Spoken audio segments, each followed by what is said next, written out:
जुन्नर येथील आमदार शरद सोनवणे यांनी देखील कोकणातील शिमगोत्सवाचा आनंद घेतला. सोनवणे म्हणाले, खूप आनंदाने मी हा शिमगा पाहत आहे. कोकणातील पारंपरिक गोष्टी अभूतपूर्व आणि वेगळ्या आहेत, ज्या पश्चिम महाराष्ट्रामध्ये नाहीत. शिमगोत्सव 15 दिवस चालतो हे इथं आल्यावर समजलं.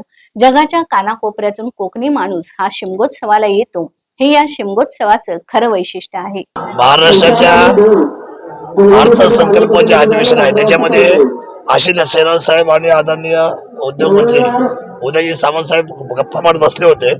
मी एक कामानिमित्त तिथे आलो होतो. त्या दोघांचा विषय चालला होता का तुम्ही शिमग्याला आशिष शेलार साहेबांनी माझ्याकडे कोकणामध्ये यावं. त्यांनी होकार दिला तर मी त्यांना म्हटलं की साहेब शिमगा तर मी पण कधी पाहिला नाही.